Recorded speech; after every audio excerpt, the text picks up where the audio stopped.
Bumukas ang pinto ng isang bahay at pumasok ang isang lalaki na puro dugo ang magkabilang kamay. Sa isang kamay ay hila nito ang isang bangkay. Ang dugo nito ay agad na nagmantsa sa puting tiles ng bahay. "Dugo," ani Elisa at namulat ang mga mata sa kanyang silid. Hindi ito nag-atubili at mabilis na bumangon mula sa kanyang kama at lumabas sa sala.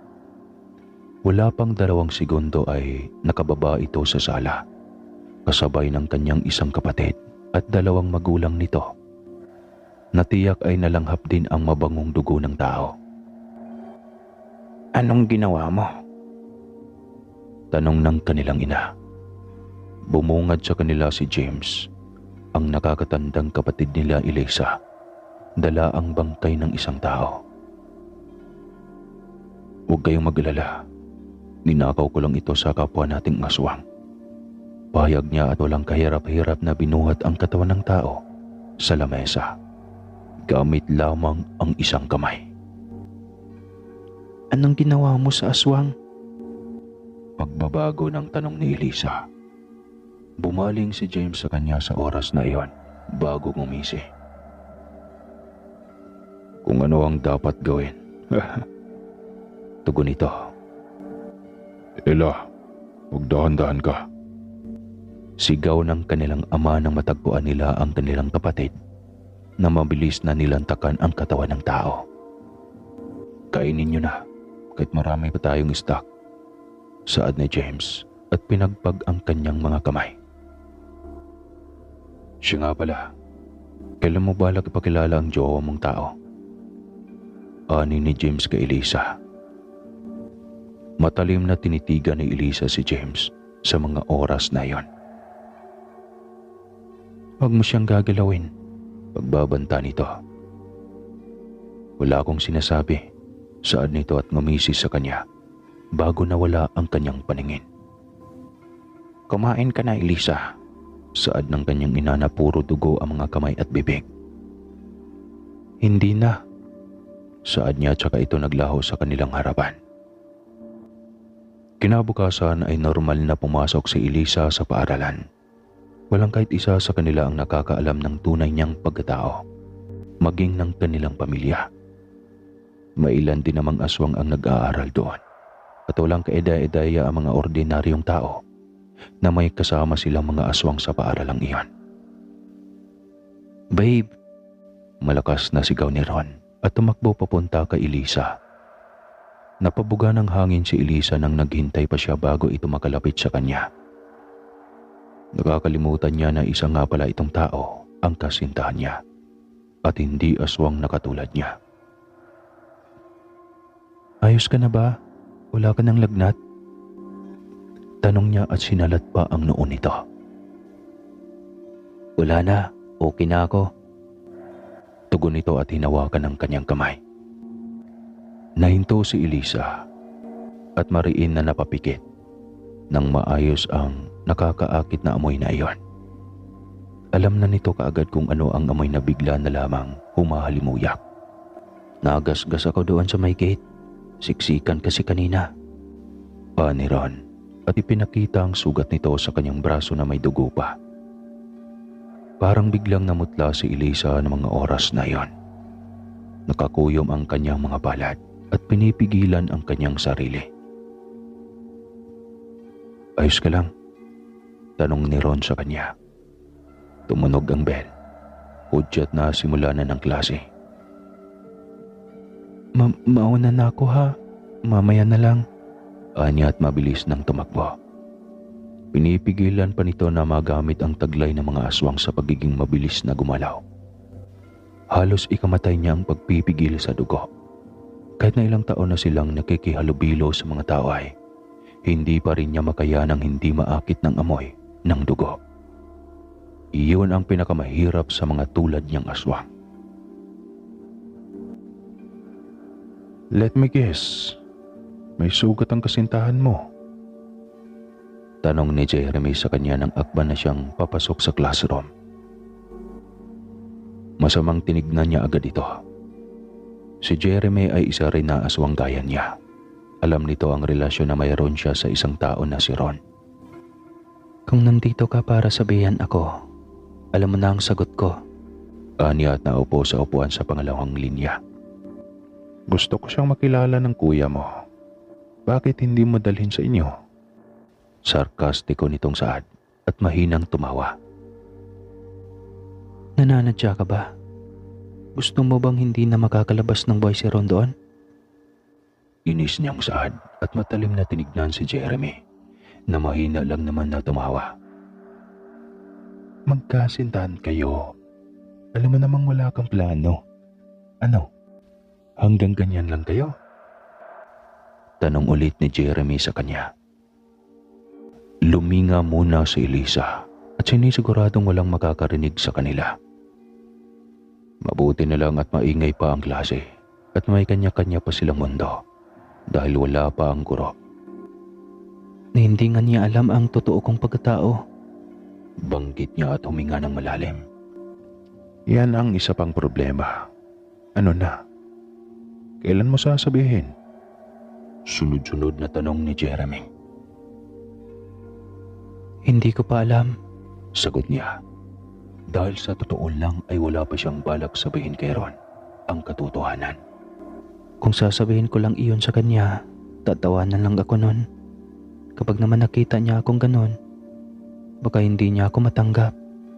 Isa pa, delikado iyon para sa mga katulad natin. Paliwanag nito at problemadong problemado. Kahit ano pa man yan, dapat pa rin niyang malaman. Lalo na at ikaw nang nagsabing mahal mo si Ron. Seryosong Saad ni Jeremy. Posible ba na mahaluan siya ng dugo natin at maging katulad natin? Tanong bigla ni Elisa sa kanya. Nahinto sandali si Jeremy at napaisip. Hindi ko sigurado pero may mga kaso na rin naman na nagmahal ng isang tao ang mga katulad natin. Yun nga lang, walang happy ending. Kundi iiwan ang katulad natin ng tao, hindi sila tanggap ng taong mahal nila. Lalong napanghinaan ng loob si Elisa dahil sa sinabi ni Jeremy. Nang tanghalian ay kasama na ulit niya ang kasintahang si Ron na kumain. Ayos ka na ba? Tanong ni Ron sa kanya at labis ang pag-aalala sa kanyang mukha. Oo, bigla lang akong nahilo kanina, pero ayos na ako ngayon. Pagsisinungaling niya at pilit na ngumiti. Hindi niya maiwasang mapatanong sa kanyang sarili. Matatanggap nga ba siya ni Ron kapag nalaman niya ang totoo niyang pagkatao? Na isang aswang ang girlfriend niya, ang babaeng mahal niya. Paksiw at fried chicken lang po ang luto ngayon. Tanong ni Ron sa madalas nilang kainang kantin.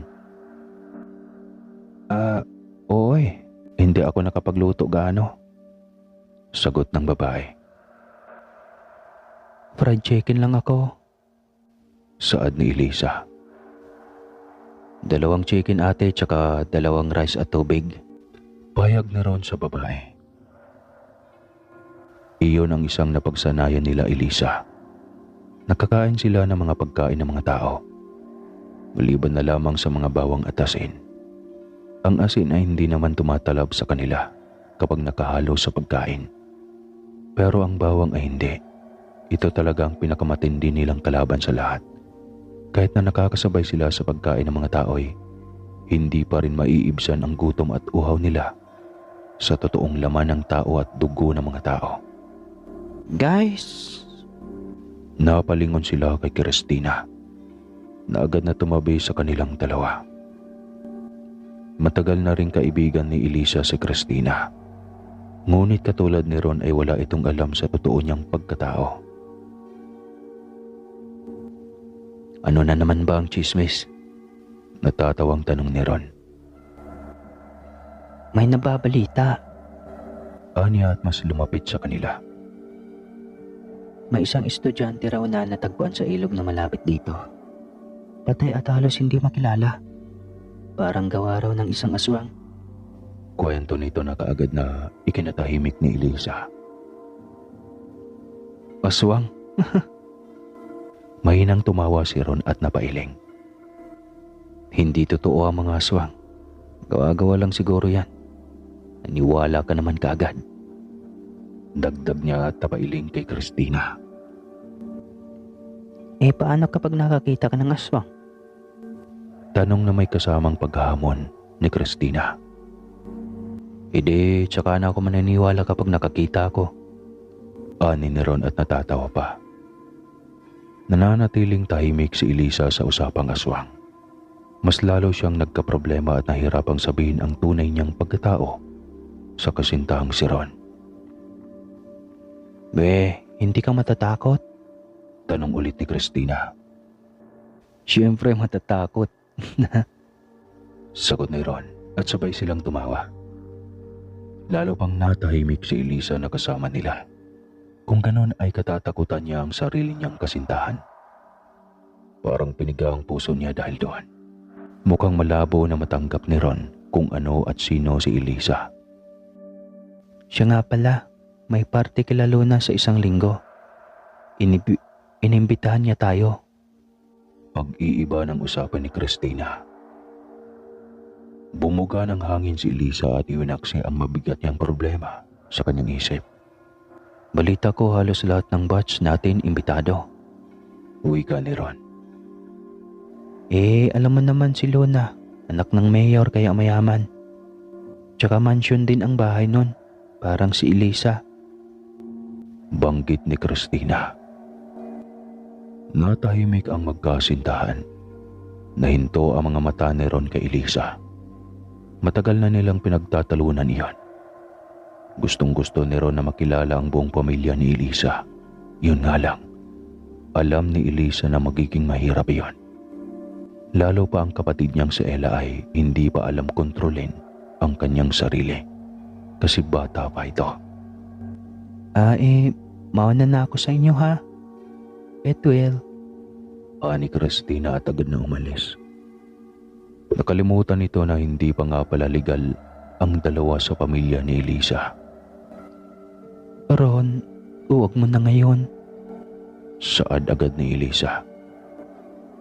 Hindi ko kasi maintindihan, Elisa. Ano ba ang problema? Sabi mo naman, hindi ka natatakot na makilala nila ako. Dahil alam nila na may relasyon tayo. Ang hindi ko lang maintindihan, bakit ayaw mo kong ipakilala sa mga pamilya mo? Mariin itong pumikit at huminga ng malalim. Kilala ka na ng buong pamilya ko, Elisa. Huwag mong sabihing hindi ka pa sigurado sa akin. Dahil ako, sigurado na ako sa'yo. Dagdag nito na matigas pang sabi. Talagang hindi niya maintindihan ang dahilan na mayroon si Elisa.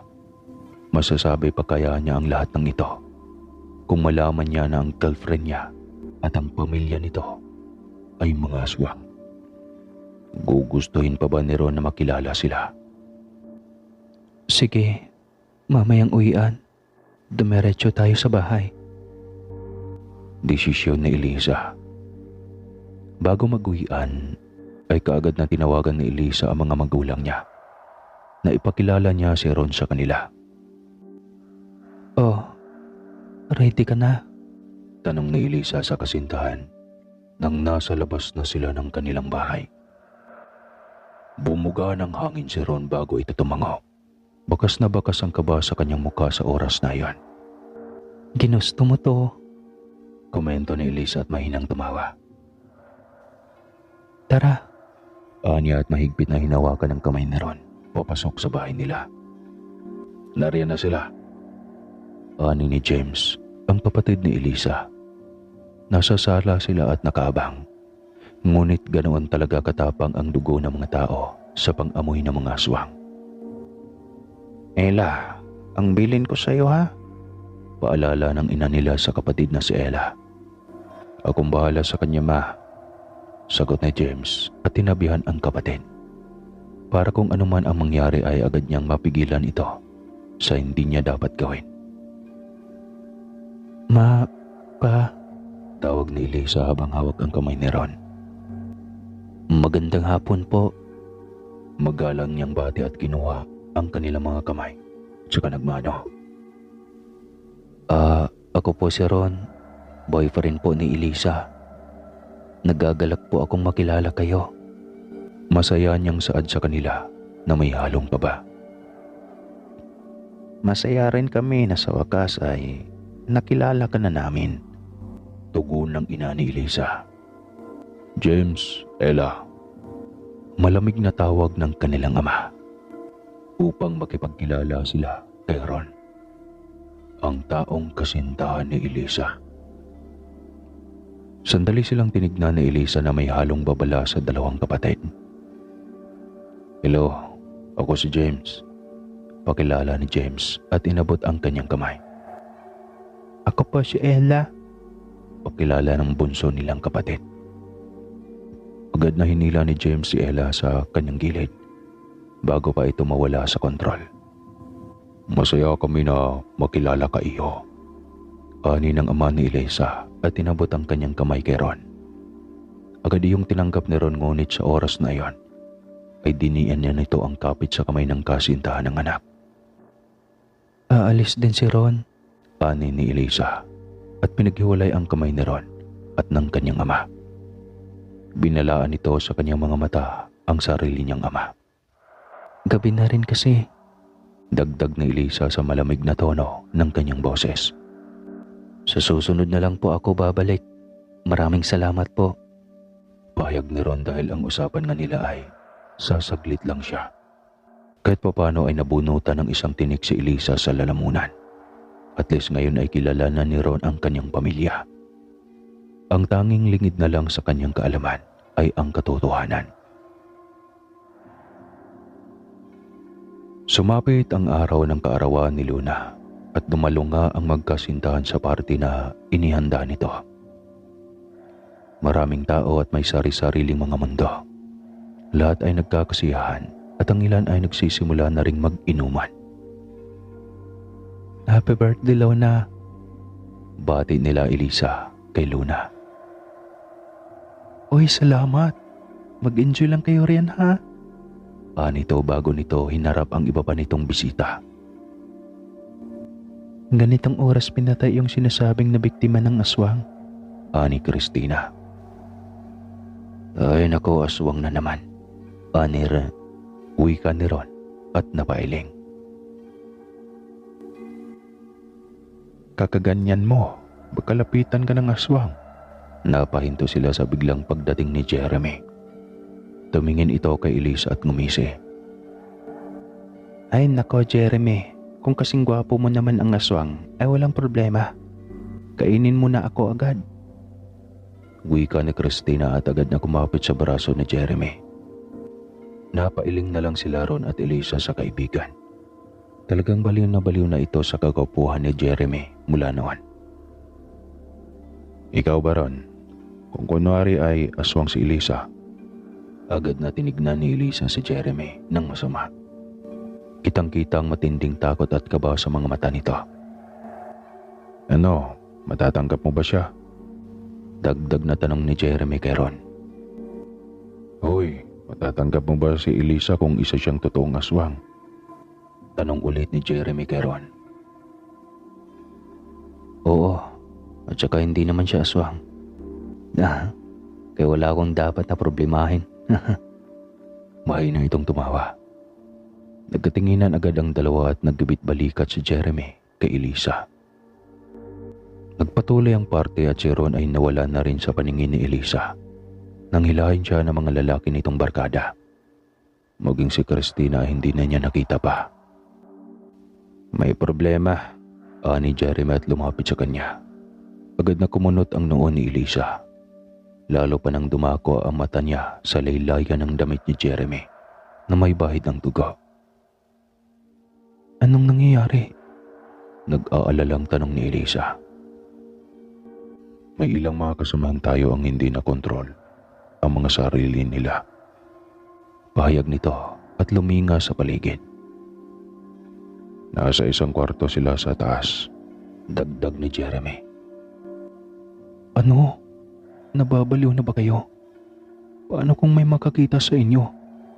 Hindi makapaniwalang tanong ni Elisa sa kanya. Hindi ko alam, Elisa. Nakita ko lang din sila eh. Ni Jeremy at problemadong.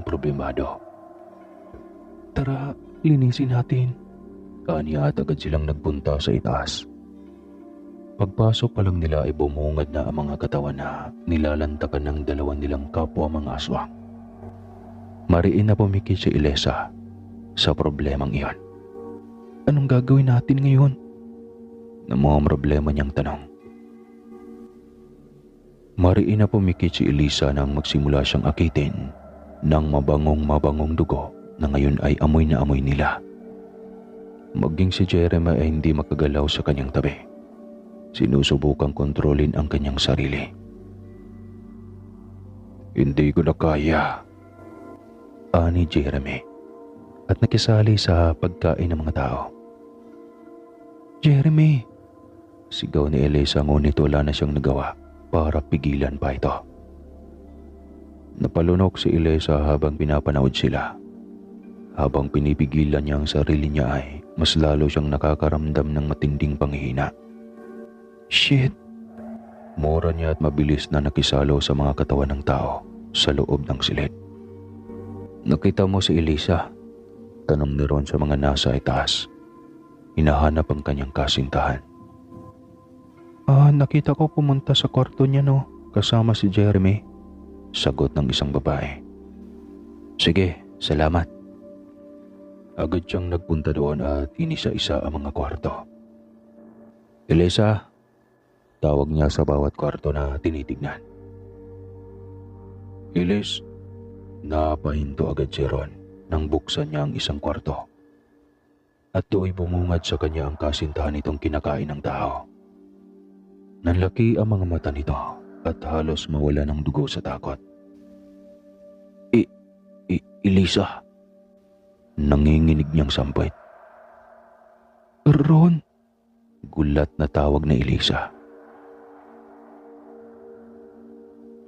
Doon ay nalaman ni Ron ang katotohanan na ang kasintahan niya ay isang aswang. Dahil dito ay nagkagulo, nagsisigaw si Ron.